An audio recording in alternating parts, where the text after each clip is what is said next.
దేవుని యొక్క మందిరావరణములో చేరి మరి ప్రత్యేకంగా ప్రభువుని స్తుతించడానికి, దేవునిని కొనియాడడానికి ప్రభు మందిరానికి కూడి వచ్చిన, సమయానుకూలంగా కూడి వచ్చిన మీ అందరిని కూడా ప్రభు దీవించునుగాక.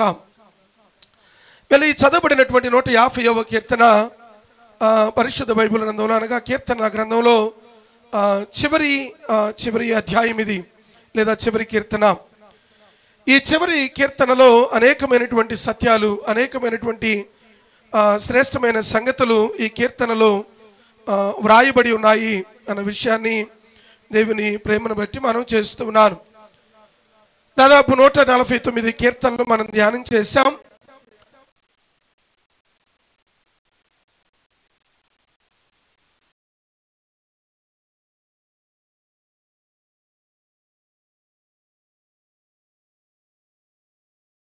ప్రతి కీర్తన కూడా ప్రాముఖ్యంగా ప్రభువారు దేవునిని ఆరాధించడానికి గురించి, లేదా దేవుని నామాన్ని ఘనపరచడం గురించి ప్రధానంగా జ్ఞాపకం చేస్తూ ఉన్నాడు.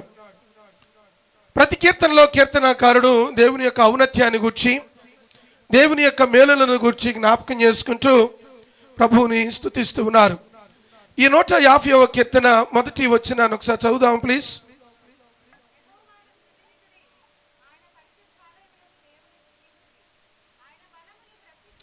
మొదటి వచనములో జ్ఞాపకం చేయబడిన మాట ఏంటంటే, యెహోవాను స్తుతించుడి, ఆయన పరిశుద్ధాలయమందు దేవునిని స్తుతించుడి, ఆయన బలమును ప్రసిద్ధి చేయు ఆకాశ విశాలమందు ఆయనను స్తుతించుడి అని జ్ఞాపకం చేస్తున్నాడు. ఈ చదవబడినటువంటి కీర్తన భాగము 6 వచనాలు మనము చూస్తాం. ఈ 6 వచనాలలో 4 ప్రాముఖ్యమైన సత్యాలు మనకు కనబడతా ఉన్నాయి. ప్రత్యేకంగా ఈ ఉదయకాల సమయంలో ప్రభుని ఆరాధించడానికి మనందరం ముందుకు వెళుతున్న ఈ సమయంలో ప్రాముఖ్యంగా ఈ చదవబడిన కీర్తన భాగంలో ఉన్న ప్రాముఖ్యమైన సత్యాలు మనం పరిశీలన చేద్దాం. ఈ 150వ కీర్తనలో పదే పదే వినబడేటువంటి మాట ఏమిటంటే దేవునిని స్తుతించడం. నేను 10 మార్లు జ్ఞాపకం చేస్తూ ఉంటాను. ఆత్మీయ బిడ్డలుగా పరిస్థితులు అనుకూలంగా ఉన్నా, పరిస్థితులు ప్రతికూలంగా ఉన్నా దేవునిని స్తుతించడం ఆగిపోకూడదు. ఇంతకుముందు అద్భుతమైన పాట మనం విన్నాం, ఆరాధన ఆగదు, స్తుతించడం అనేది ఆగదు. ఎప్పుడైతే స్తుతించడం ఆగిపోకుండా పరిస్థితులు అనుకూలంగా ఉన్నా, ప్రతికూలంగా ఉన్నా, ఆ ప్రతికూలమైన పరిస్థితుల్లో కూడా ప్రభువుని ఆరాధిస్తూ ఉంటామో దేవుడు మన జీవితంలో అద్భుతమైన కార్యాలు చేస్తాడు. అదే ప్రేమను బట్టి మనం చేస్తున్నాను. We need to take it as a serious.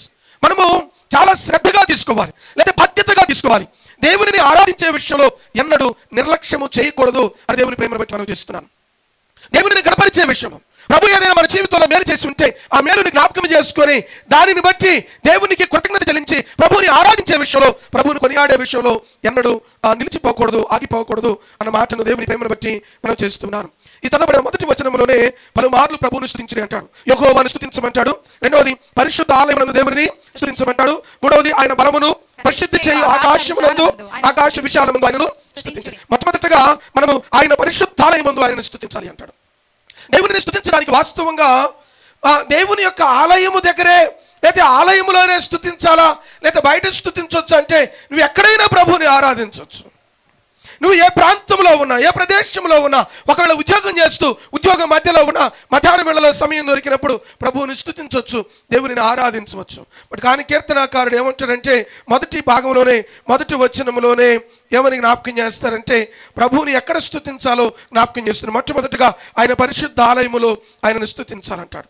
రెండవదిగా అక్కడే జ్ఞాపకం చేస్తున్నాడు, ఆయన బలమును ప్రసిద్ధి చేయు ఆకాశ విశాలమందు ఆయనని స్తుతించాలంటాడు. ఆకాశ విశాలమును చూసినప్పుడు పిల్లరా, అవి ఏ విధంగా నిర్మించబడ్డాయో, అవి ఏ విధంగా సృజించబడ్డాయో వాటిని చూసినప్పుడు కీర్తనాకారుడు అంటాడయ్యా, ఆకాశ విశాలమును నేను చూసినప్పుడు నీవు నరుని జ్ఞాపకం చేసుకోవడానికి వాడు ఏ పాటి వాడు.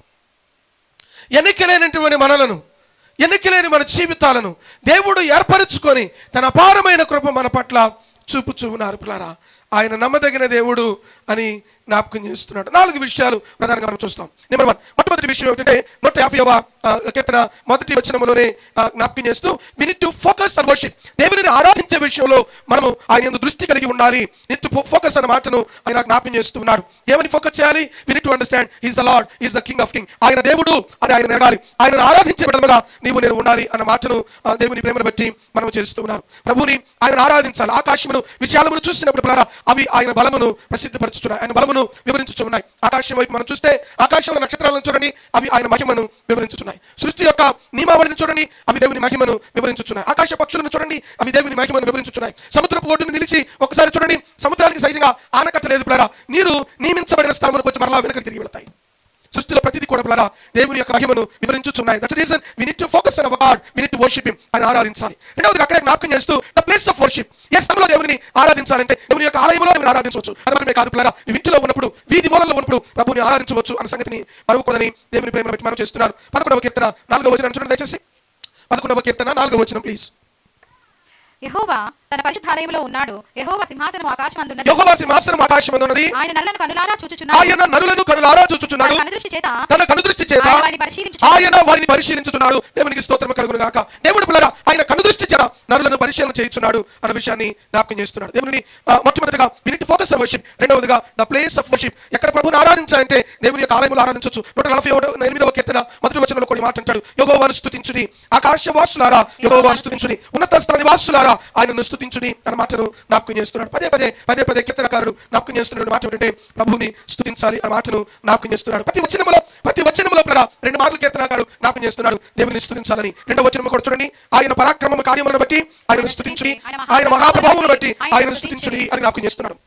సో దేవుని యొక్క మహాకార్యములను బట్టి, దేవుని యొక్క అద్భుత కార్యములను బట్టి, దేవుని యొక్క పరాక్రమ కార్యములను బట్టి, ఆయన ఆశ్చర్య కార్యములను బట్టి ఆయన ఆరాధించాలి అనే విషయాన్ని జ్ఞాపకం చేస్తున్నాడు. ఈ కీర్తనలో 4 ప్రధానంగా కనపడేది ఏమిటంటే మొట్టమొదటిది the focus of the worship. దేవుని ఆరాధించడానికి ఆయన మీద దృష్టి కలిగి ఉండాలంటాడు. రెండవది ద ప్లేస్ ఆఫ్ వర్షిప్. దేవుని ఆరాధించే స్థలం ఏంటి అంటే మందిరావరణం ఇవ్వబడింది కూడా. దేవుని యొక్క మందిరానికి వచ్చినప్పుడు ప్రభు యొక్క మందిరంలో మనం మౌనంగా ఉన్నప్పుడు ఆయన ఆరాధించాలి. ఇంటికి వెళ్ళినప్పుడు మన గృహంలో కూడా ప్రభుని ఆరాధించాలి. మూడవది జ్ఞాపకం చేస్తూ 2వ వచనంలో ప్రధానంగా ఏమంటాడంటే the theme of the worship. దేవుని వేటి చేత ఆరాధించాలి. థీమ్ ఏమిటి అంటే ఆయన పరాక్రమ కార్యములను బట్టి ఆయనను స్తుతించాలి, ఆయన మహాప్రభావమును బట్టి ఆయనను స్తుతించాలి అని ప్రధానంగా జ్ఞాపకం చేస్తున్నాడు. దేవుడు పరాక్రమము కలిగిన వాడు, దేవుడు అద్వితీయుడై ఉన్నాడు. ద్వితీయోపదేశ కాండములో జ్ఞాపకం చేస్తూ 3వ అధ్యాయము 24వ వచనం చూడండి వచ్చేసి. ద్వితీయోపదేశ కాండము 3వ అధ్యాయము 24వ వచనాన్ని ఒకసారి పరిశీలన చేద్దాం.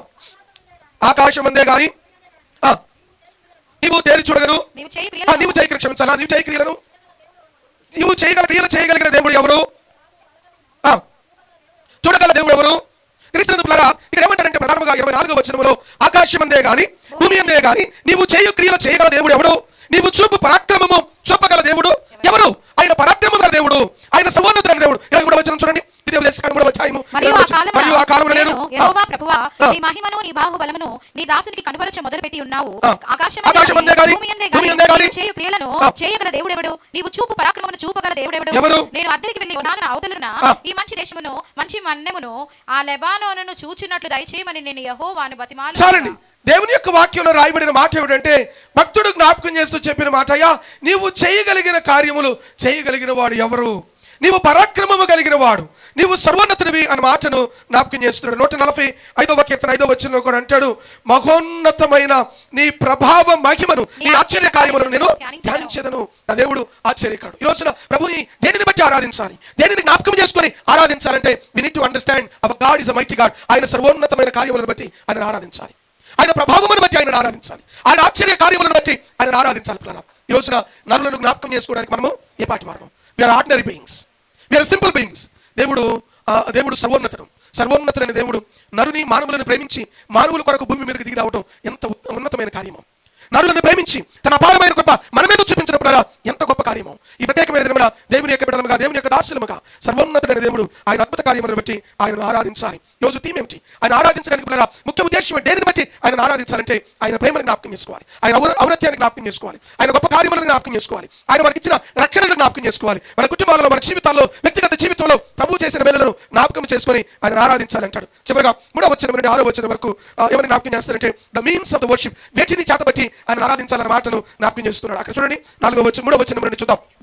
బూరధ్వనితో ఆయనను స్తుతించుడి, స్వరమండలముతోను సితారతోను ఆయనను స్తుతించుడి, తంబురతోను నాట్యముతోను ఆయనను స్తుతించుడి, తంతి వాయిద్యములతోను పిల్లల గ్రోవితోను ఆయనను స్తుతించుడి, రోగు తాళములతో ఆయనను స్తుతించుడి, గంభీర ధ్వనిగల తాళములతో ఆయనను స్తుతించుడి, సకల ప్రాణులు యెహోవాను స్తుతించుదురు గాక.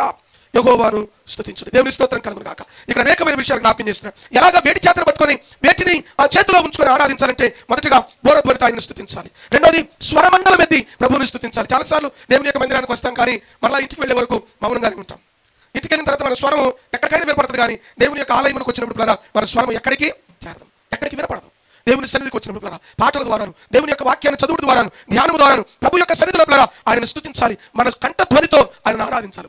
ఎప్పుడైనా బిడ్డలు నిలబడి కోరి వారు పాట పాడుతున్నప్పుడు నీకు ఆ పాట సహజంగా నీకు రాలేదనుకోండి, రెండవసారి కలిసి పాడాలి. దేవుని ఆరాధించాలి. ప్రభు దానిని కోరుకుంటున్నాడు. నా స్వరం బాగోదండి, నేను పాడలేను, నేను చెప్పడానికి వీల్లేదు. మనం కాంపిటీషన్స్కి వెళ్ళట్లా కదా, మనం కాంపిటీషన్స్కి వెళ్ళట్లా. మన పని అది కాదు. మన పని ఏమిటంటే దేవుడు మనకిచ్చిన స్వరముతో ప్రభువుని స్తుతించాలి. మూడవది దేవుని ఎలా స్తుతించాలని జ్ఞాపకం చేస్తున్నాడంటే తంబూర తీసుకొని తంబురతోను నాట్యములతోను యెహోవాని స్తుతించాలి. మన దేవుని మందిరంలో నిలబడి ప్రభుని ఆరాధన చేయాలంటే సిగ్గు అనిపిస్తుంది. కొన్నిసార్లు దేవుని ఆరాధించడానికి సిగ్గుపడనక్కర్లే. నీకు నీ దేవునికి మధ్యలో ఎవరిని పట్టించుకోనక్కర్లే. దేవుని యొక్క ఆలయంలో ఉండి నీ రెండు చేతులు ఆకాశం వైపు చూపించి ప్రభు సన్నిధిలో సంపూర్ణమైన సమర్పణతో ఆయన ఆరాధించవచ్చు. నువ్వు ఆరాధించినప్పుడు నిన్ను బట్టి ఎవరెవరుకుంటానికి సంబంధం లేదు. దేవుని ఆరాధించినప్పుడు ఆ ఆరాధన దేవుని సన్నిధిలో అంగీకారయుక్తంగా ఉండాలి. కీర్తనకారుడు అంటాడు, అయ్యా తంబురతో నేను ఆరాధిస్తాను. నాలుగోది అంటాడు, నాట్యములతో ఆయనను స్తుతించాలంటాడు. ఐదవది అక్కడ జ్ఞాపకం చేస్తూ తంతి వాయిద్యములతో పిల్లల ప్రభుత్వం ఆయనను స్తుతించుడి అంటాడు. ఆరోది మ్రోగు తాళములతో ఆయనను స్తుతించుడి. ఏడవది గంభీర తాళముతో ఆయనను స్తుతించుడి. ఎనిమిదవది అంటాడు, సకల ప్రాణులు యెహోవాని స్తుతించుదురుగాక. భూమి మీద ఉన్న సకల ప్రాణులు ప్రభువుని స్తుతించాలి. ఈ రోజున పిల్లారా, దేవుడు తన పోలికలో తన స్వరూపంలో మనల్ని చేశాడు కదా. దేవుని యొక్క పిల్లలముగా పిల్లారా మనము దేవునిని స్తుతించాలి, దేవునిని గణపరచాలి. ఆయన కార్యములను జ్ఞాపకం చేసుకోవాలి, ఆయన మేలులను జ్ఞాపకం చేసుకోవాలి. గడిచిన వారమంతా దేవుడు ఇచ్చిన భద్రత, దేవుడు చూపిన కృప, ఆయన చేసిన మేలులను జ్ఞాపకం చేసుకోవాలి. పిల్లారా, నేను ఎప్పుడైనా మౌనంగా కూర్చున్నప్పుడు అనేక పర్యాయములు ప్రభు యొక్క మేలులు జ్ఞాపకంకి వచ్చినప్పుడు దేవునిని స్తుతించకుండా ఉండలేను. నాకు బాగా జ్ఞాపకం 2018 2017-18 ఆ కాలంలో మేము ద్వారకా నగర్లో ఉండేవాళ్ళం. లక్ష్మీనగర్ కాలనీ వెనకాల వైపు ఎన్టీఆర్ స్టాచ్యూ దగ్గర ద్వారకా నగర్లో ఉండేటప్పుడు నేను చాలాసార్లు చెప్పాను, నాకు ఇప్పటికి కూడా అది జ్ఞాపకం వస్తూ ఉంటుంది. క్యారల్స్కి వెళుతూ ఉన్నాం. క్యారల్స్కి వెళుతూ అంతా సిద్ధపడి ఆ రోజు ఏ ప్రాంతానికి వెళ్ళాలో వారికి ఫోన్లు చేసి చెప్పి బయలుదేరి నేను హడావుడిగా ఫోన్ మాట్లాడుతూ వచ్చి వాటర్ ట్యాంక్ ఉంటుంది కదా మనకి ఇంటి ముందు, సంపు ఉంటుంది కదా, సంపు మూత మీద కాలు పెట్టాను. నేను సంపు మూత మీద కాలు, మనం ఆల్రెడీ హెవీ. సరే పెట్టేసరికి నేను గమనించాలా, ఫోన్ మాట్లాడుతూ ఉన్నాను, హడావుడిగా సిగ్నల్ లేదని బయటకు వచ్చాను. దాని మీద మూత పెట్టగానే ఆ మూత ఊడి లోపలికి వెళ్ళిపోయింది, నేను లోపల పడిపోయాను. మీకు జ్ఞాపకం ఉందా, గడిచిన కొద్ది రోజుల క్రితం ఒక న్యూస్ బాగా వైరల్ అయింది. ఒక వర్కింగ్ మెన్స్ హాస్టల్ ఒకటి, ఎక్కడ ఏ ప్రాంతం ఎవరైనా చూసారా, మెన్స్ వర్కింగ్ హాస్టల్ ఒకటి ఉంది, వర్కింగ్ మెన్ హాస్టల్ ఉంటుంది. అందులో సాఫ్ట్వేర్ ఇంజనీర్ ఒక సహోదరుడు బయటికి వెళ్ళి వస్తా సంపు మూత తీసుంది, ఆయన చూసుకోకుండా దానిలో పడిపోయాడు. అక్కడికక్కడే మరణించాడు. Software engineer. ఆయన ప్రక్కనే వేరే వాళ్ళు నిలబడి ఉన్నారు. ఎవరు తనని గమనించాల. కిందకి పడేటప్పుడు తలకెక్కడో బలమైన గాయం తగిలింది. ఆ నీళ్ళలో పడిపోయినప్పుడు అరవాలి అని కూడా ఆ ఓపిక తనకు రాలేదు. ఆ నీటిలో పడి అతను మరణించాడు. నాకు ఇప్పటికీ జ్ఞాపకం వస్తుంది. దేవుని మహాకృప ఏమిటో తెలుసా, దానిలో పడిపోయినప్పుడు చిన్న గాయం కూడా లేకుండా క్షేమంగా బయటికి రాగలిగాను. దేవుని స్తోత్రం కలుగును గాక. నిజంగా దేవుని స్తుతించాలంటే ఎన్నో కారణాలు. మనం ప్రయాణం చేసే ప్రాంతంలో ఎన్నో మార్లు ఎన్నో అపాయాల నుంచి తప్పించబడతాం. గడిచిన వారంలో ఎన్నో ప్రతికూలమైన పరిస్థితులు, ఎన్నో అపాయాల మధ్యలో తప్పించబడతాం. నిన్న మేమందరం టీం అంతా కలిసి ఒక మీటింగ్ కొరకు సూర్యాపేట జిల్లా తెలంగాణ ప్రాంతానికి ఆఖరి విలేజ్కి మేము వెళ్ళాం. It is last village. అక్కడ బోట్ ఎక్కి ఆ బోట్ ప్రయాణం చేసి ఆంధ్ర కూడా వెళ్ళామా, అవతల ఆంధ్ర యువతల తెలంగాణ బోట్ ఎక్కి అవతల కూడా వెళ్ళి ఆగి చెప్పొచ్చు. సరే, అది వేరే విషయం. మేము వచ్చేటప్పుడు సహజంగానే నా వెనకాల వీళ్ళు ఉన్నారు, వీళ్ళ ముందు నేనున్నాను. డ్రైవ్ చేస్తా ఉన్నాను, 2 వెహికల్స్ డ్రైవ్ చేస్తా ఉన్నాం. వెహికల్ 100+ స్పీడ్లో ఉన్నాయి, హైవే కదా, స్పీడ్గానే వస్తున్నాం. సరే, వస్తూ ఉంటే సడన్గా ఈ బర్రెలు రోడ్డు దాటుతా ఉన్నాయి.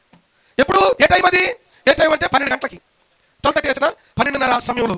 ఇటుకేం పని అక్కడ నాకు తెలియదు. సరే, మొత్తానికి రోడ్డు దాటుతూ పరిగెత్తుకుంటూ సడన్గా మా ముందుకు వచ్చేసాయి. దేవుని యొక్క మహాకృప. ఈ కలర్ కూడా బ్రహ్మాండమైన కలర్ కదా, బ్రహ్మాండమైన కలర్. దానికి కూడా లైట్లు, సరైన లైట్లు లేవు, ప్రాపర్గా లైట్లు లేవు. ఒక్క క్షణం అలర్ట్ తప్పింటే ఏమైపోయాం. సునీతికి కంగారు ఏంటంటే మేము బ్రేక్లు వేసామని కాదంటే కంగారు, మన బండి గుర్తుకుంటాము. మా వాళ్ళు వెనకాల వాళ్ళు మమ్మల్ని పట్టుకోవాలని పరిగెత్తు ఉన్నారు. సరే, ఒకవేళ వాళ్ళు చాలా దగ్గరగా ఉంటే ఇంత స్పీడ్లో బ్రేక్లు అప్లై చేసినప్పుడు వాళ్ళు వచ్చి తగిలితే ఎవడో మనల్ని తగలకంటే మేమే తగిలి ఇబ్బంది ఏర్పడుతుందేమో అనుకున్నారు. బట్ కానీ దేవుని యొక్క మహాకృప. ఇవి చూడడానికి చిన్నవనిపించవచ్చు. నిజంగా గడిచిన వారం అంతట్లో దేవుడు మన కుటుంబాలను భద్రపరిచాడు కదా, మన జీవితాలను భద్రపరిచాడు కదా, క్షేమమునిచ్చాడు కదా. మనకి ఇవన్నీ ఎప్పుడు జ్ఞాపకం వస్తాయంటే బాగా కష్టం వచ్చినప్పుడు గడిచిన వారం నేను మళ్ళీ ఉండేవాడండి, ఈ వారమే ఇబ్బంది ఉంది అనిపిస్తుంది. అన్ని క్షేమంగా ఉన్నప్పుడు ప్రభువుని స్తుతించగలిగితే ఎంత బాగుంటుంది కదా. అన్ని బాగున్నప్పుడు, అన్ని అనుకూలంగా ఉన్నప్పుడు దేవుడిని కనపరిచే బిడ్డలుగా మనందరం ముందుము గాక. ఈ ప్రత్యేకమైన సమయాలు అందరూ లేచి నిలబడదాం. గడిచిన వారం అంతా ప్రభు చేసిన మేలును జ్ఞాపకం చేసుకుని ఆయన ఆరాధన చేద్దాం. ఆయన నామాన్ని కనపడుతుంది. దేవా నీ కొందనాలు స్తోత్రాలయ్యా.